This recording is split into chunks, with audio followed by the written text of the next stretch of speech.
ગુજરાતની ધરતી પર કેટલીય એવી વાતો છે જે આપણને શૌર્ય અને સન્માનના સાચા અર્થ શીખવે છે. આજે આપણે એવી જ એક લોકવાયકા વિશે વાત કરવાના છીએ.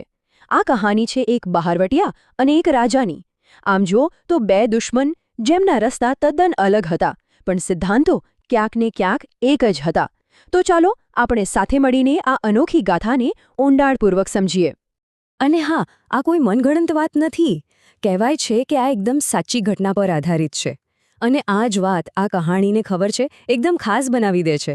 કારણ કે એનો મતલબ એ છે કે શૌર્ય અને સિદ્ધાંતવાળા આવા પાત્રો ખરેખર આપણી ધરતી પર જીવતા હતા. તો આપણી આ સફર કેવી રહેશે? પહેલાં આપણે બહારવટિયાને જાણીશું, પછી મળીશું એ પ્રજાવત્સલ રાજાને, પછી જોઈશું કે એમનો આમનો સામનો કેવી રીતે થયો, અને અંતે સમજીશું કે આ બંનેનો વારસો શું શીખવી જાય છે. તો ચાલો શરૂઆત કરીએ. વિભાગ 1, બહારવટિયાની ગાથા. વાર્તાનું પહેલું અને મુખ્ય પાત્ર એક એવો માણસ જે કાયદાને વિરુદ્ધ હતો, પણ પોતાના સિદ્ધાંતોનો પાક્કો હતો. હવે આખી વાર્તાનો સૌથી અગત્યનો શબ્દ એટલે બહારવટિયો. બહારવટિયો એટલે શું? એ કોઈ સામાન્ય લૂંટારો કે ગુનેગાર નથી હો. બહારવટિયો તો એ કહેવાય જે અન્યાયી સિસ્ટમ સામે અવાજ ઉઠાવે, પોતાના સન્માન અને ધર્મ માટે લડે. અને આપણી વાર્તાના નાયક જોગીદાસ ખુમાણ બસ આવા જ એક સિદ્ધાંતવાદી બહારવટિયા હતા. આ વાત છે કાઠિયાવાડની ધરતીની, જ્યાં જોગીદાસ ખુમાણનું નામ ગાજતું હતું. લોકો કહેતા કે એમના માટે ન્યાય અને સિદ્ધાંત સૌથી ઉપર હતા, અને આ જ વાત એમને બીજા બધાથી અલગ પાડતી હતી. વિભાગ 2, લોકોના મહારાજા. ચાલો હવે વાર્તાના સિક્કાની બીજી બાજુ જોઈએ. મળીએ એક એવા શાસકને જેમની નમ્રતા અને ન્યાયપ્રિયતાના કિસ્સાઓ આજે પણ યાદ કરાય છે. એક એવા રાજા જેનો રસ્તો આ બહારવટિયા સાથે ટકરાવવાનો હતો.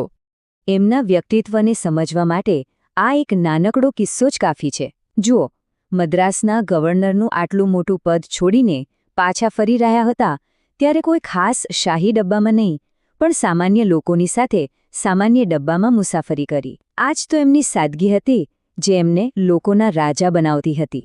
અને બીજો એક કિસ્સો પણ એટલો જ સરસ છે.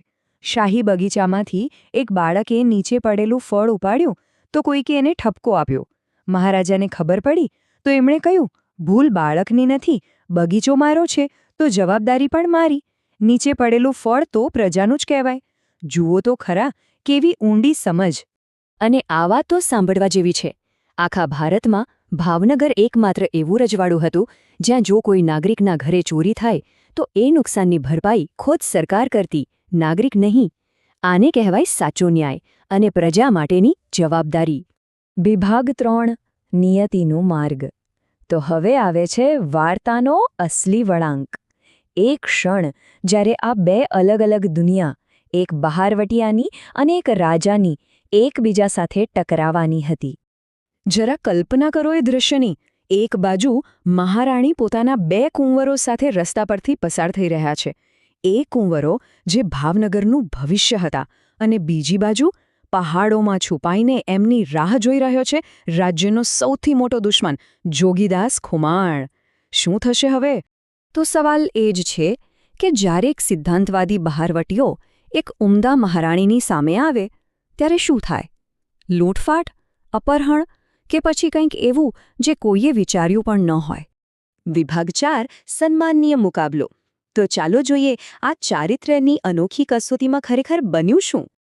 જુઓ, જોગીદાસ ખુમાણ સામે આવે છે, કાફલો રોકે છે, પણ ધમકાવવા માટે નહીં. એ મહારાણીને સન્માનથી બેન કહીને બોલાવે છે. પછી બંને રાજકુમારોને સાચવીને પોતાના ઘોડા પર બેસાડે છે અને શાંતિનો સંદેશો મોકલે છે કે મહારાજાને કહેજો કે જોગીદાસ મળ્યા હતા અને મેં તમારી રક્ષા કરી. એમનું આ એક વાક્ય જ બધું કહી જાય છે. આ બાળકો ભાવનગરનું ભવિષ્ય છે અને આજે હું એમનો રક્ષક છું. ભલે તે રાજ્યનો દુશ્મન હોય, પણ રાજ્યના ભવિષ્યનો નહીં. પોતાના દુશ્મનના પરિવારનું રક્ષણ કરવું એ જ એમના ચારિત્ર્યની સાચી ઓળખ હતી. વિભાગ 5, બહારવટિયાની પ્રતિજ્ઞા. આ એક મુલાકાતે બધું જ બદલી નાખ્યું. અને આ ઘટના પછી જોગીદાસ ખુમાણે એક એવી પ્રતિજ્ઞા લીધી જે એમના સન્માનની નિશાની બની ગઈ. આ કોઈ હાર ન હતી, પણ પોતાના સિદ્ધાંતોનું પાલન હતું. જે મહારાણીને એમણે બેન માન્યા એ એમના મોસાળના ગામના હતા, એટલે એમણે પ્રતિજ્ઞા લીધી કે જ્યાં સુધી સમાધાન ન થાય ત્યાં સુધી એ ધરતીનું અન્ન જળ પણ નહીં લો. આને કહેવાય વચનપાલન અને સન્માન. વિભાગ 6 બે માર્ગ એક વારસો. તો હવે આપણે વાર્તાના સાર પર આવીએ છીએ, જ્યાં બે અલગ રસ્તાઓ છે પણ મંઝિલ અને વારસો એક જ છે. આ તુલના જુઓ, બધું જ સાફ થઈ જશે. એક તરફ બહારવટીઓ, બીજી તરફ રાજા. પદ અલગ, રસ્તા અલગ, પણ કર્તવ્ય, સન્માન અને નમ્રતા આ બધા મૂલ્યો તો બંનેમાં સરખા જ હતા. બંને પોતાની રીતે પોતપોતાનો ધર્મ નિભાવી રહ્યા હતા. અને એટલે જ આ કહાણીનો અંત કોઈ લડાઈ કે લોહી ખરાબાથી નથી થતો. એનો અંત આવે છે એક શાંતિપૂર્ણ સમાધાનથી. એક એવું સમાધાન જેમાં કોઈની હાર નથી થઈ, પણ બંને પક્ષના સન્માન અને સિદ્ધાંતોની જીત થઈ છે. તો અંતમાં એક સવાલ થાય, શું એક બળવાખોર અને એક શાસક બંને એક જ સન્માનના સિદ્ધાંતો પર જીવી શકે છે? જોગીદાસ ખુમાણ અને મહારાજા કૃષ્ણકુમારસિંહજીની આ ગાથા આપણને એ જ શીખવે છે કે વ્યક્તિનું સાચું માપ એના પદથી નહીં પણ એના સિદ્ધાંતો અને એના ચારિત્રથી થાય છે.